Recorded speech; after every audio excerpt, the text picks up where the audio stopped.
श्रुतिस्मृतिपुराणानाम् आलयं करुणालयं नमामि भगवत्पादं शङ्करं लोकशङ्करं शङ्करं शङ्कराचार्यं केशवं बादरायणं सूत्रभाष्यकृतौ वन्दे भगवन्तौ पुनः पुनः ईश्वरो गुरुरात्मेति मूर्तिभेदविभागिने व्योमवद्व्याप्तदेहाय दक्षिणामूर्तये नमः। सदाशिवसमारम्भां शङ्कराचार्यमध्यमाम् अस्मदाचार्यपर्यन्तां वन्दे गुरुपरम्पराम्। ॐ सहना भवतु सहनौ भुनक्तु सह वीर्यङ्करवावहै तेजस्विनावधीतमस्तु मा विद्विषावहै। ॐ शान्ति शान्ति शान्तिः।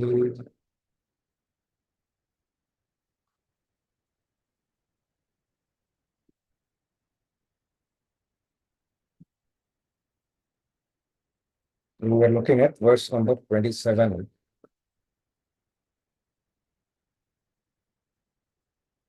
Geyam Gita Nama Sahasram Dheyam Shripati Rupamajasram Neyam Sajjana Sange Chittam Deyam Dina Janaya Cha Vittam.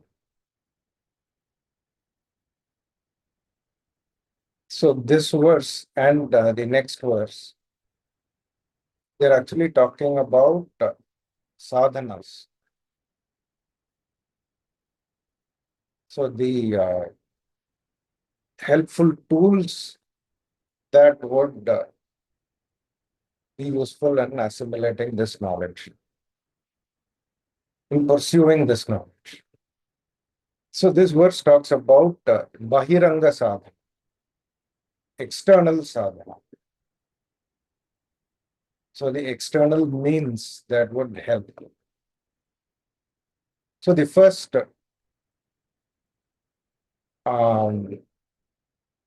activity that is encouraged is Geyam Gita Nama Sahasram. So at least spend some time in chanting the Bhagavad Gita. So Geyam Gita, and then also chanting other the names of the Lord, like Sahasranama. So because, as I said in the last class also, certain amount of retention and memory is very helpful. So just listening to it all the time, you only retain a certain amount. But when you have it in memory, then you can pick up, you can recollect. So as and when you need it. And in Sanskrit, so all our knowledge, not just spiritual knowledge, most of our knowledge is given in a way that the mind can easily retain it. So like it is in the form of verses, so it can be chanted.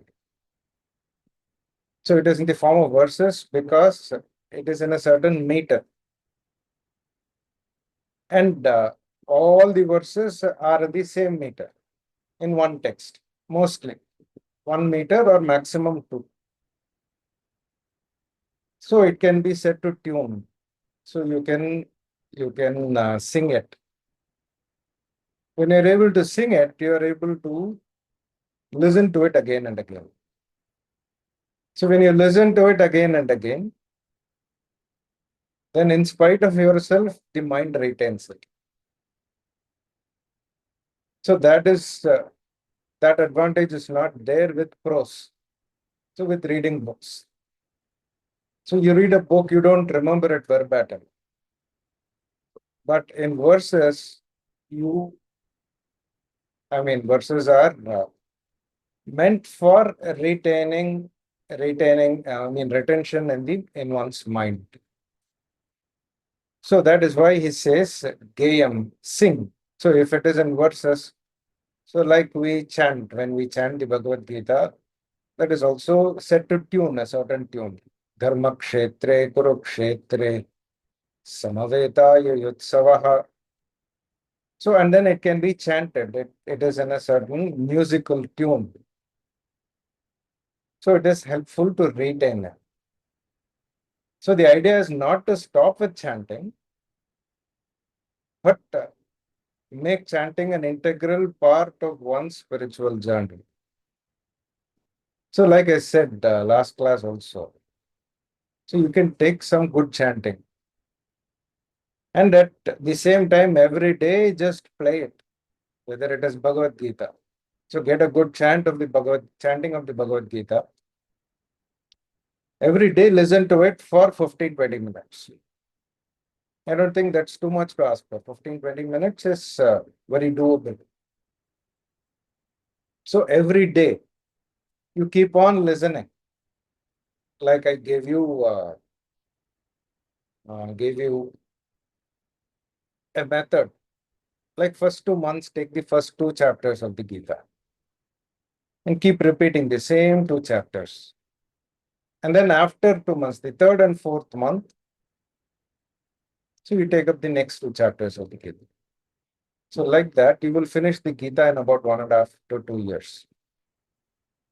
And you will find when you're listening to someone else chanting, then automatically your mind is also recollecting it. And then you learn some Sanskrit. And these words automatically, they are triggered in your mind. And you know the meaning. So whenever you see the word karma anywhere else, so then you are reminded of the word occurring in the word karma occurring in the Bhagavad Gita. So you're able to connect that verse with what you are reading. So it is extremely helpful for one's understanding. So that is why this is recommended here. So these sadhanas are recommended. These are all Bahiranga sadhanas. So the external sadhanas, Geyam, Gita, and then Nama Sahasram also. So Gita is more helpful. Gita itself is quite big. If you take up listening to the Gita, that alone will take about a couple of years or so. So Geyam, Gita, listen to the Gita, sing the Gita, chant the Gita. Nama Sahasram, chant the names of the Lord, and then retain it in memory. See, nowadays in India at least, so kids are taught when they are young. So it is easy to memorize when you are younger.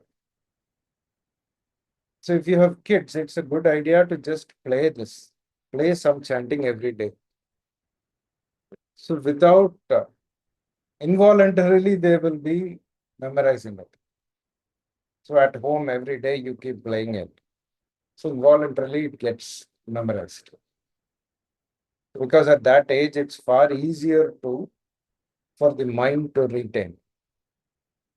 So Gita, Nama Sahasram. And then next he recommends Dhyayam, Shripati Rupam Ajasram. And then meditate on the form of Bhagavan. Shripati Rupam. So Ajasram, always, as much as possible. So Ajasram here would be as much as possible.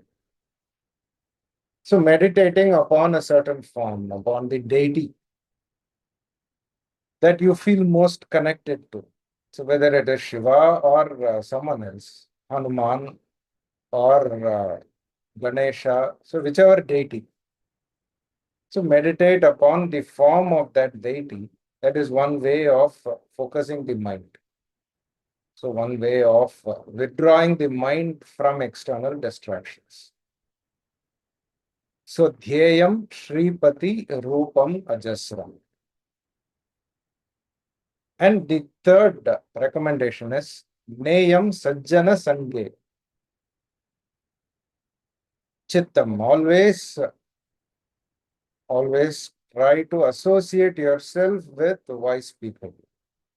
So satsanga as much as possible. So always keep looking for satsanga.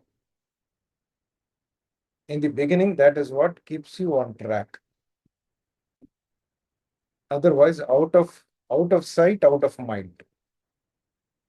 So when something goes out of sight, then your mind also gets captured by something else.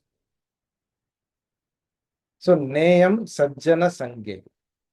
So earlier it was pointed out in the beginning of the Bhaja Govindam, Satsangatve Nissangatvam, Nissangatve Nirmohatvam. Nirmohatve Nischalatatvam, Nischalatatve Jivan Mukti. So Satsangatve Nissangatvam. So more satsanga, then more detachment. Nissangatve Nirmohatvam. More detachment, then more clarity, less confusion. So because you are not pulled in various directions. Nirmohatve Nischalatatvam. More clarity or less distraction, then your mind is more focused. Nirmohatve Nischalatatvam. The mind becomes one-pointed. And Nischalatatve Jivan Mukti. So when there is Nischala, when there is one-pointedness, then you get freedom from all problems. Jivan Mukti. So freedom from sorrow, freedom from inadequacy, freedom from incompleteness. So freedom from insecurity. So these are all the fundamental problems of every human being. So that I am inadequate. So what I have is not enough. Or what I am is not good enough. And I'm very small. I'm limited. So that is the conclusion of every normal human being. But with one-pointedness and knowledge, then there is Jivan Mukti, there is total freedom. So when there is, so one you identify with the total. So you're not identified with the individual anymore. So you're not limited to the restricted form anymore. So that is that happens because of satsanga. Satsanga, it starts with satsanga, then nissanga, detachment, then clarity, then one-pointedness, then Jivan Mukti. So this is the sequence. So that was given in the beginning of the Bhaja Govindam. So here also he says, Neyam Sajjana Sange Chittam, which can never be overstressed or overemphasized. The importance of satsanga can never be overstated. And then finally, Deyam Dina Janayacha Vittam. And then develop some compassion in your mind. So whenever you find people who are helpless, Dina Jana means helpless. So they have no means. Then your mind should automatically go out towards them. So one should feel for suffering. So that also helps one grow.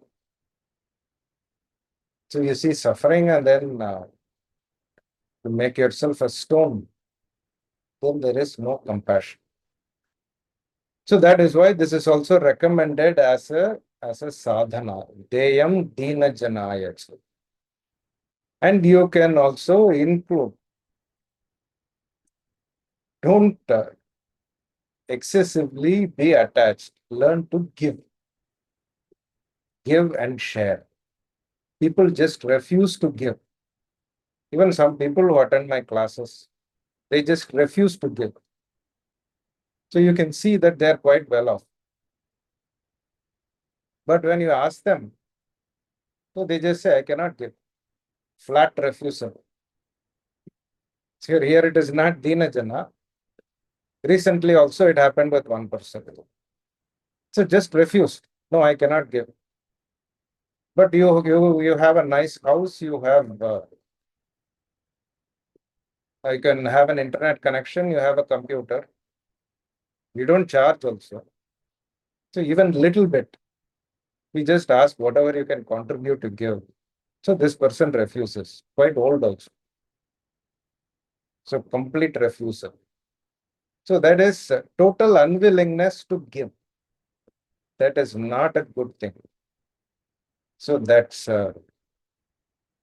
doesn't help in one's spiritual growth in any way.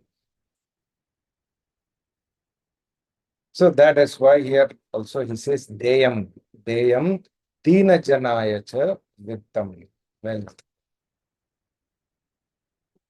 So whenever you find people suffering, whenever you find some noble cause, then there should be the mind to give, to give. So that's why my guru also used to say, give until it hurts. So that is when you should stop. So give until it hurts. Then we'll move to the next verse.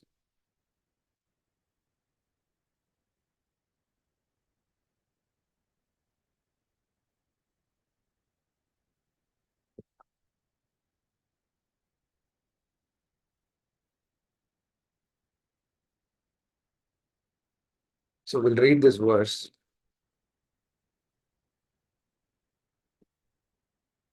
Sukhatah kriyate Rama bhogah पश्चादन्ते शरीरे रोगः यद्यपि लोके मरणं शरणं तदपि न मुञ्चति पापाचरणम् सुखतः क्रियते रामाभोगः पश्चादन्ते शरीरे रोगः यद्यपि लोके मरणं शरणं तदपि न मुञ्चति पापाचरणम्.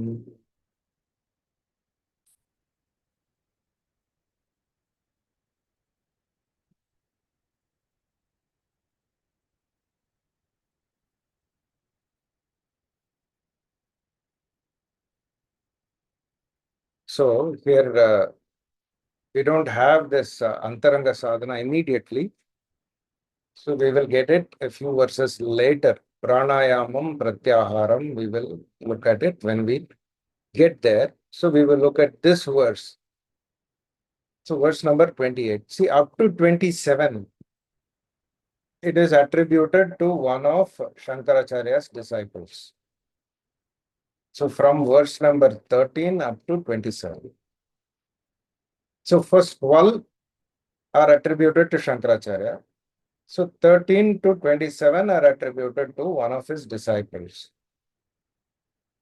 And then 28 to 31, these four verses. So again, Shankaracharya is supposed to have composed these from. It is like summarization of the whole Bhaja Govindam, the message that is given in the Bhaja Govindam.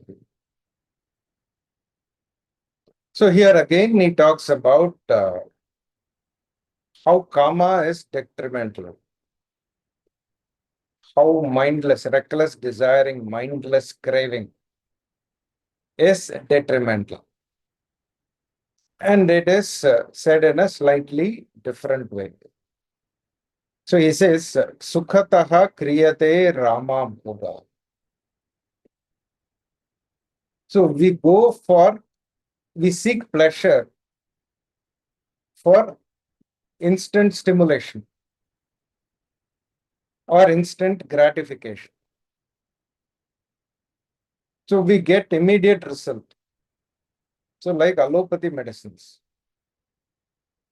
So this is not to criticize allopathy medicines completely, because sometimes you have to go. go to allopathy. So no medicine is bad or no medicine is completely good. But anyway, the comparison is only for the sake of instant result. So fast result.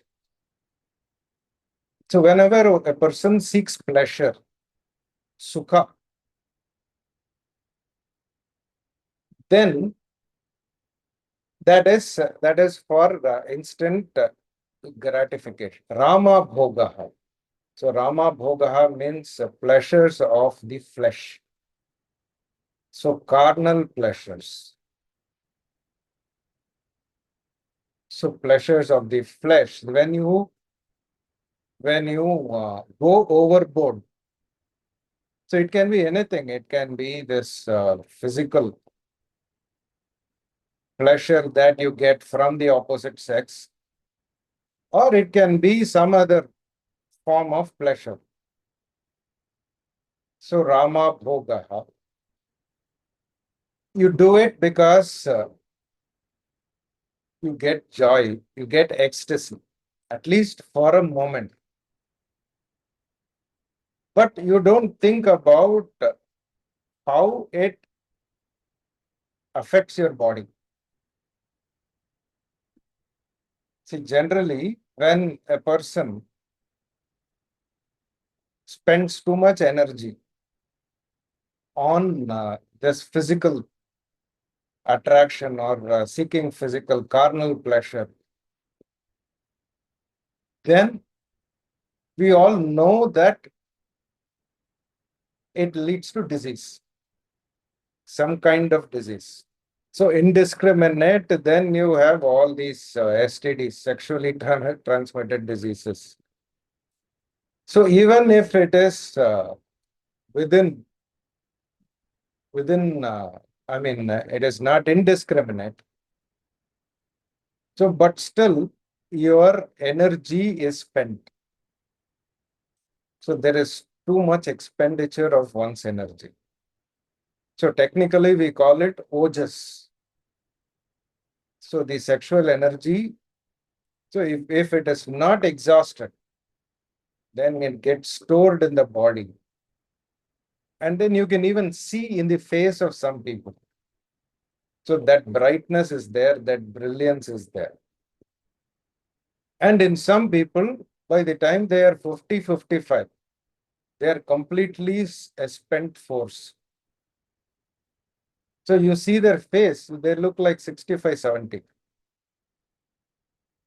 But the same, someone else of the same age, that person looks like 35, 40. Age takes its toll. But then that energy that shows in a person's countenance. So that person, and when that energy is conserved, then you walk upright. So your body doesn't stoop, so it doesn't bend. So some people who have conserved this energy. So at 80, 85, they walk so upright. So it is all because of conservation of brahmacharya. But for a person who does not conserve it, a person cannot control this urge, this biological urge, this physical urge. So this verse says that it only leads to disease. Paschadante sharire rogaha. So it only results in various kinds of diseases. So this pleasure weakens you. That's what is pointed out. So that physical carnal pleasure, that weakens a person. Even though it may seem like it is enjoyable, but it only weakens a person. That is the truth. That's what is pointed out explicitly here. And it is true of all sensory pleasures. Suppose you go overboard on some sensory stimulation. So dopamine or oxytocin, whatever it is. So dopamine.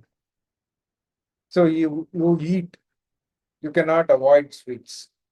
Again, that is sensory stimulation.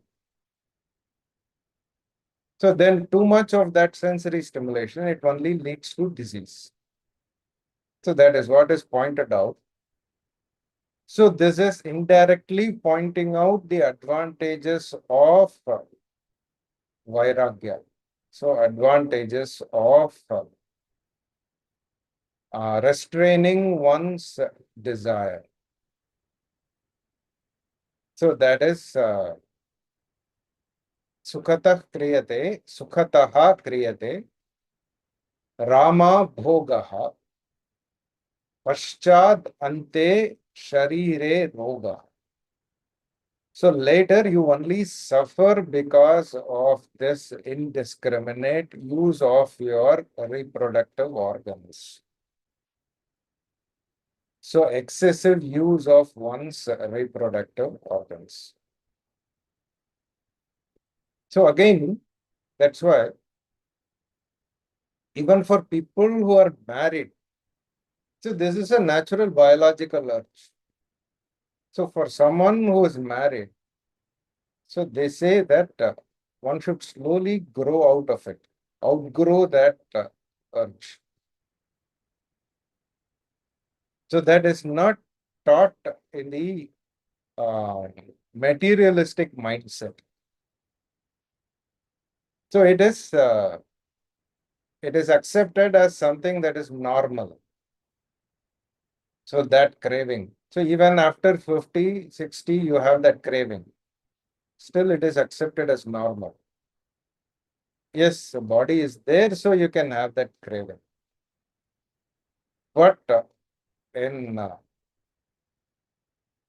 Vedanta, so in our spiritual traditions, so we say that this has to be restrained.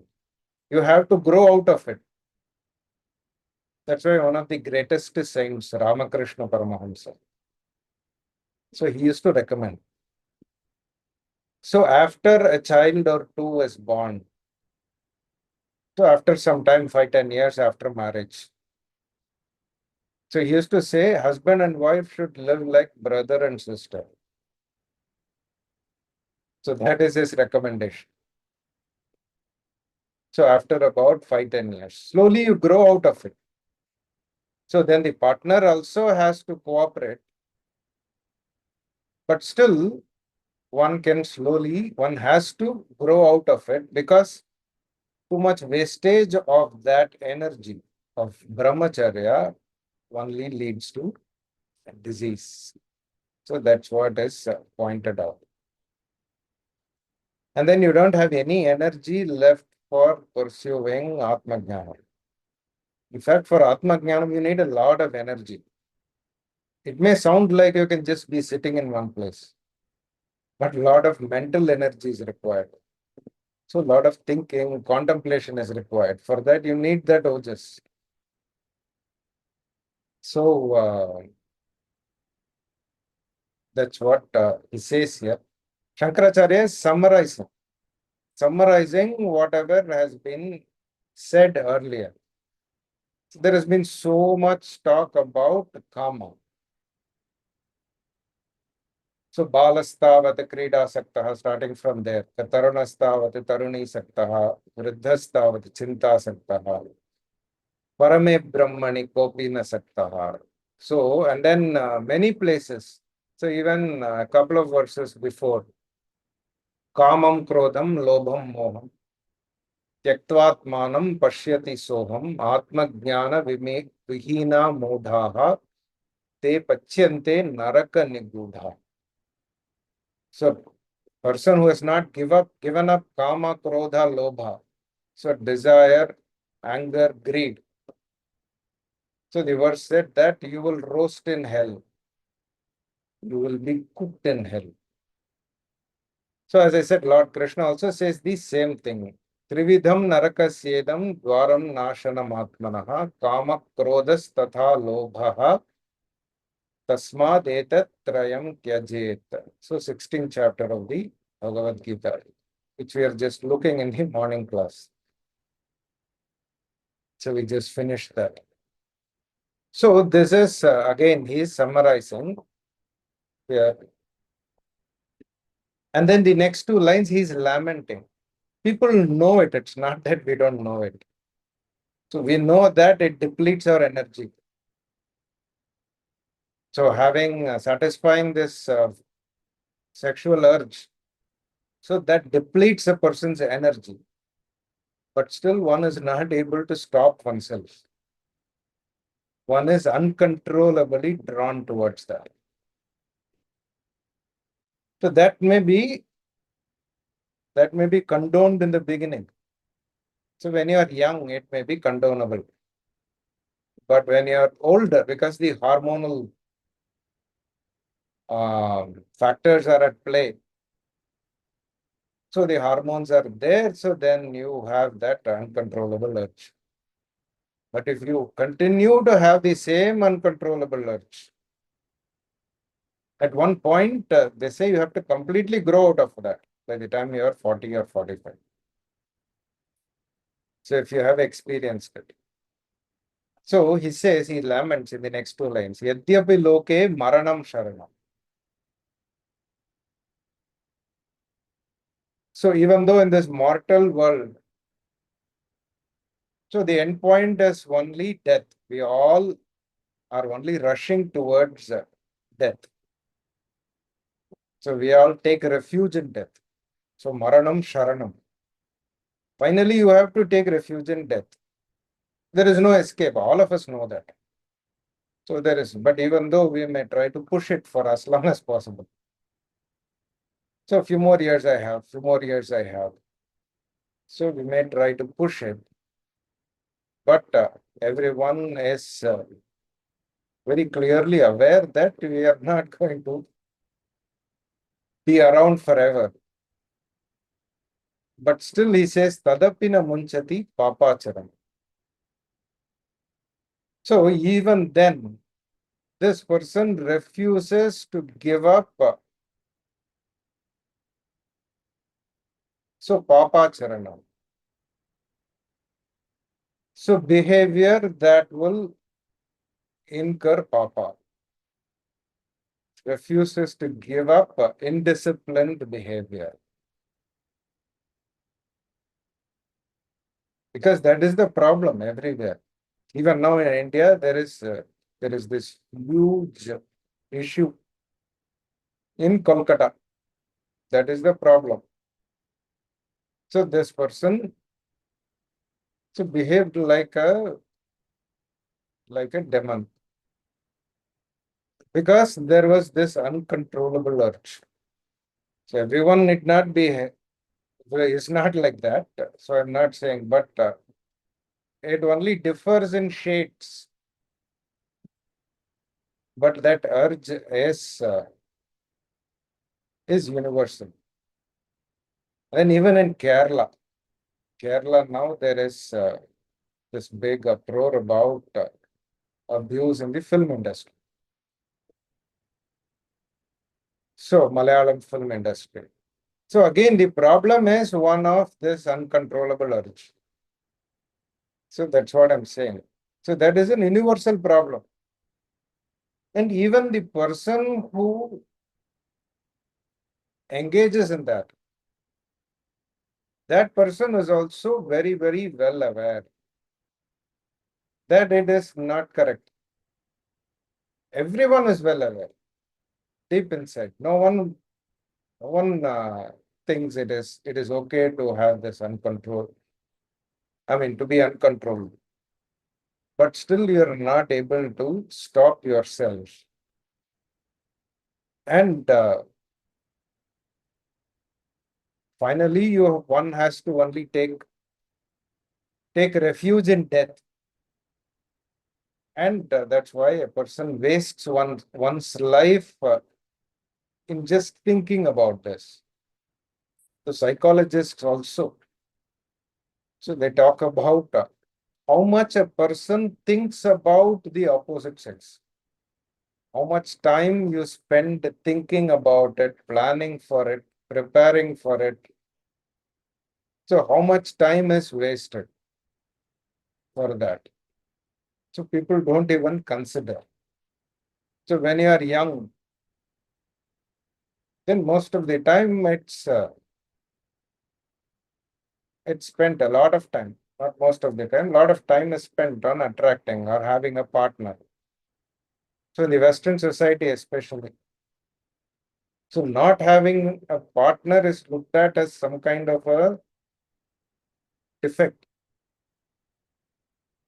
So people ask, you don't have a partner? So how do you live without a partner?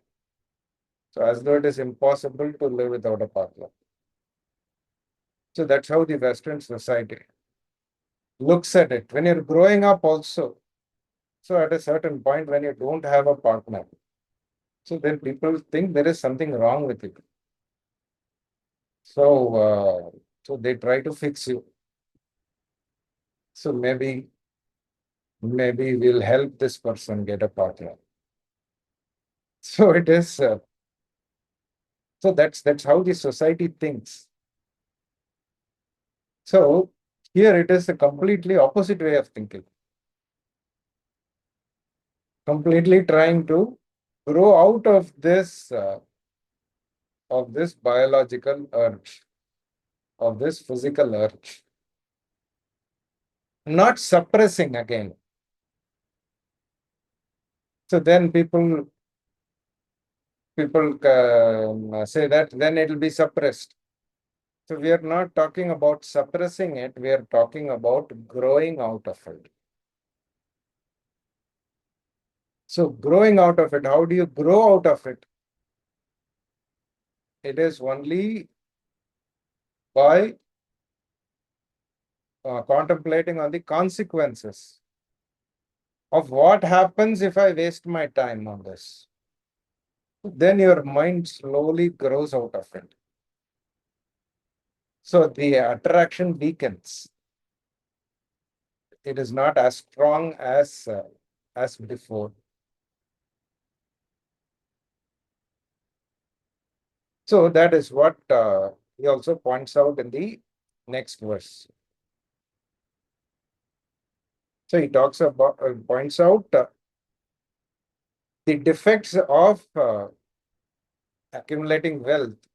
But even for growing out of this desire for sexual pleasure or sensual pleasure, so that also one has to grow out only by thinking about the consequences. That's what was pointed out here. Sukata kriyate Rama bhogaha.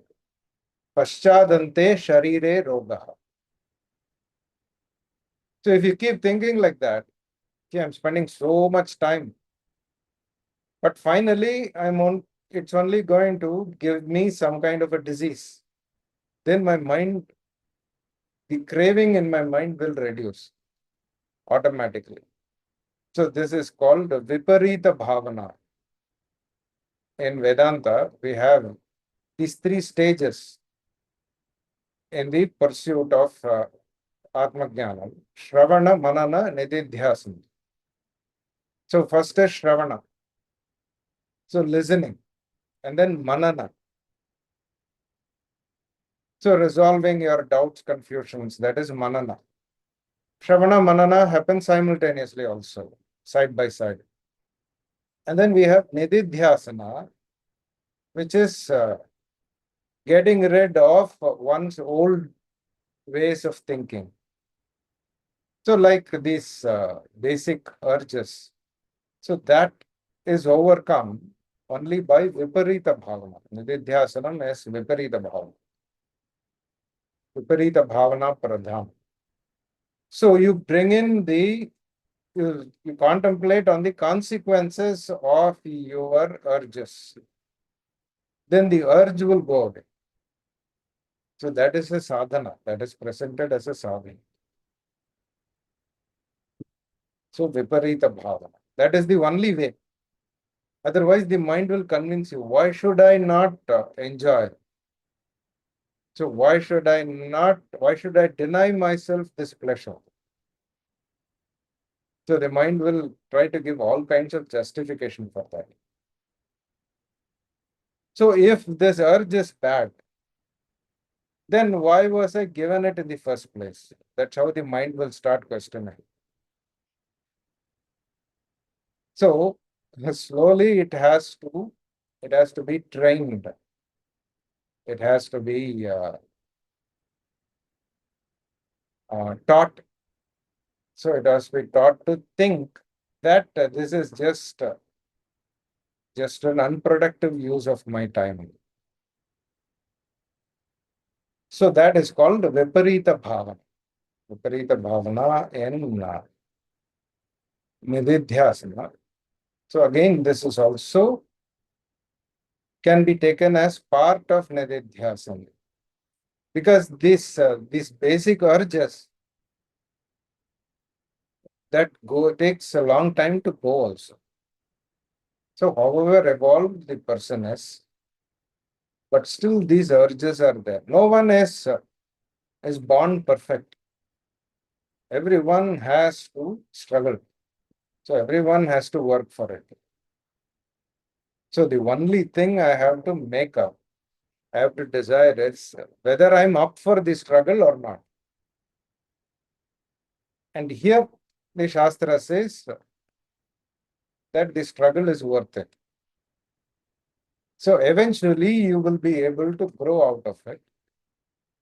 So it is worth all your effort. And wasting your time is only leading to on the sensual instant stimulation, instant gratification.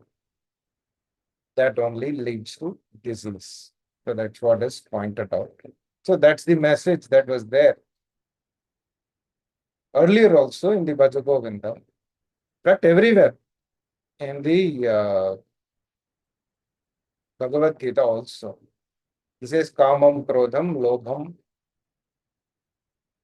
So these are all Narakasya Dwaram. And repeatedly, Lord Krishna says that in so many places. Never tires of saying that. In fact, it will be a good exercise to find out how many places Lord Krishna talks about karma in the Bhagavad Gita. So, starting from the second chapter. So, dhyayato vishayan pumsaha sangasteshu upajayate. So, there also it is talking about kama only. Sangat sanjayate kamaha kamat krodhaha abhijayate. And so many, and next chapter also, third chapter, Arjuna asks, Athakena prayuktoyam papam charati purushaha anichannapi varshneya baladiva niyojita. So why does one, in spite of oneself, even though one doesn't want, so why does one commit evil action? Why does one perform evil action? Why is one forced to perform evil action, even though fundamentally even that person who is doing that activity, engaged in that activity, does not want it. But that person is forced as though. How and why? So then Lord Krishna answers, Kama Yesha Krodha Yesha. So Kama is this cause. So desire is the cause. And Krodha is the cause. Kama Yesha Krodha Yesha Rajoguna Samudbhavaha Mahashano Mahapapma Vidhi Ena Miha Vairiman. These are the two biggest enemies of a human being. Maha Ashanaha, they are the biggest devourers of a human being. They completely eat you from inside. Maha Ashanaha. So the word Kama. So Lord Krishna has talked about the the detrimental effects of karma in so many places in the Bhagavad Gita. And in the Upanishads also again and again. So it is pointed out. So, but still, no one is willing to pay heed to all of that. What will get me instant pleasure? That is what I'm focused on. Rest is all dismissed from one's mind. Right now, so this is what I need. Yes, basic needs we have, we don't deny that. But then is it all there is? Is there all there is? So there is much more that people forget. So people are just focused on the immediate future and whatever is happening at this moment. So that is the problem. So we'll move to the next verse. Verse number 29.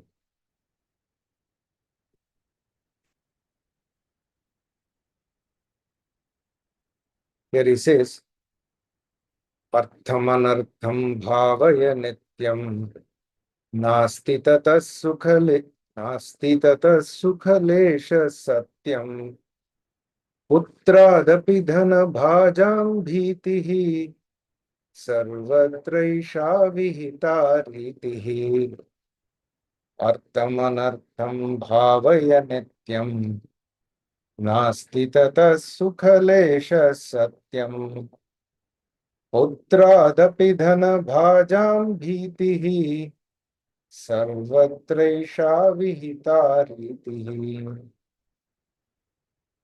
So again, he talks about getting rid of the pressure to endlessly accumulate wealth. So he says, again, think of the consequences of mindlessly going after wealth, accumulating wealth. So artham, anartham. So here, anartham means wealth is a tragedy. So anartham means wealth is going after wealth is a tragedy. Bhavaya nityam. Always keep contemplating on this truth. Wealth we need. We are not saying that we need to disrespect wealth. But how much do I need? Am I ever going to be able to spend all that I have? See, human being is the only life form that is always worried about the future. No other life form is worried about what is going to happen in the future. So we only keep on saving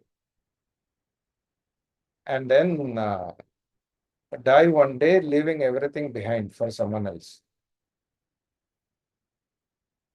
So whole life we just struggle just for this notional satisfaction of having some money in the bank. So what are you going to do with it? Nothing. How much will you be able to eat? So are you going to a restaurant which has a Michelin star every day? So how much are you, even if you have so much money, will you be doing that every day? How much will you be spending? And so think upon that. Think about that. Don't be continuously accumulating money mindlessly and waste your life.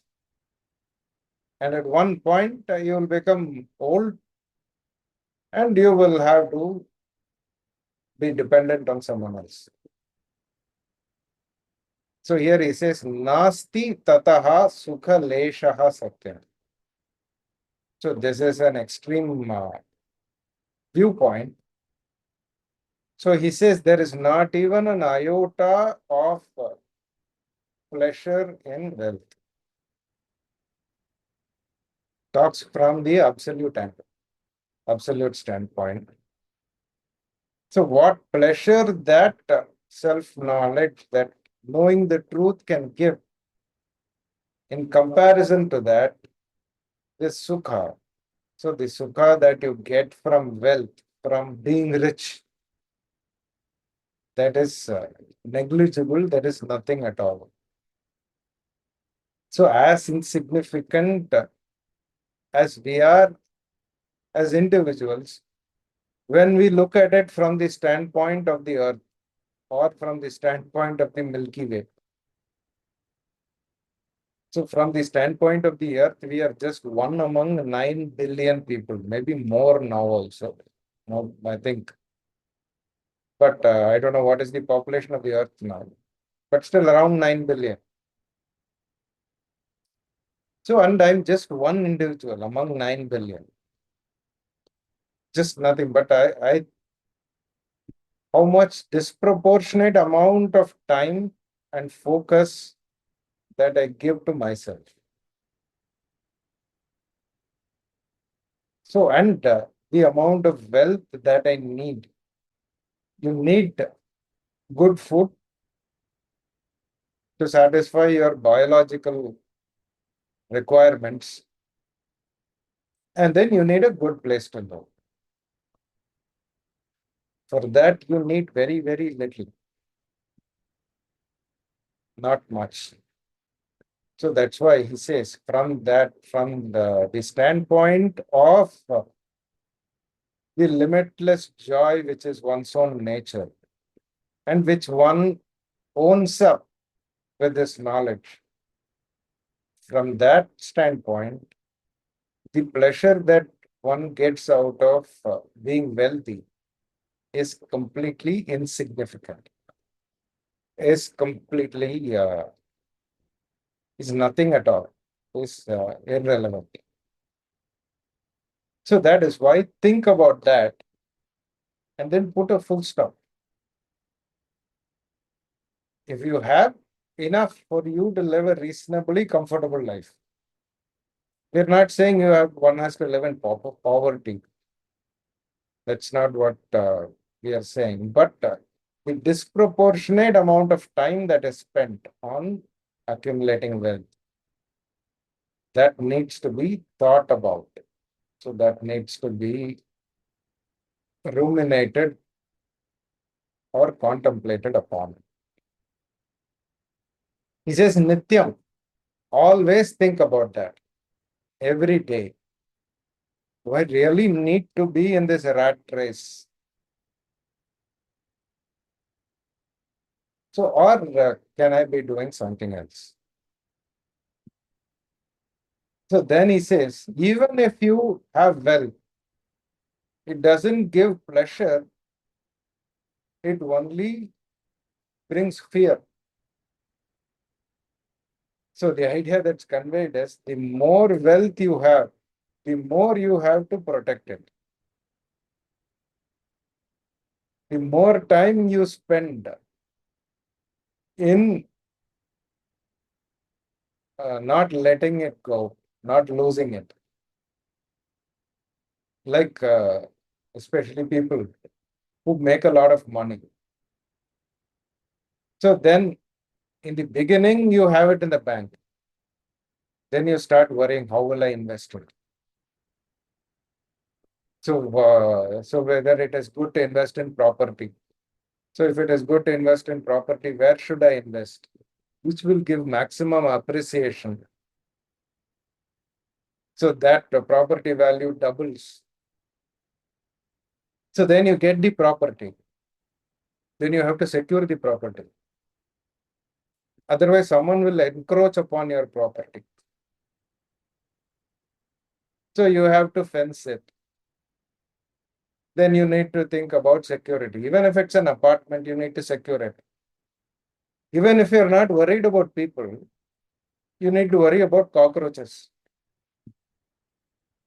Because if the apartment is not occupied, no one is living there, then the first creatures that land up are cockroaches. So anywhere in the world, you go to the North Pole, still they survive everywhere. So you have to go clean up the apartment. So again, you are worried about maintaining the apartment. So you fear cockroaches.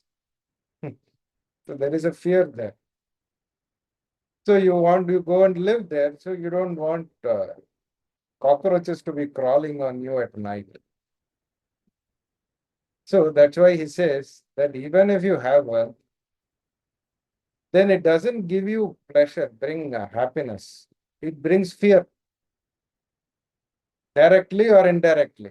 Just protecting the wealth or indirectly protecting your property. So it only brings in fear. And then sometimes, not always, yes, sometimes wealth, if you have too much wealth, you even have fear from one's own children. Because some people, if the father has a lot of money, father is not parting with it. Then the children are waiting. When will this fellow quit? When will this fellow go so that I can enjoy the wealth?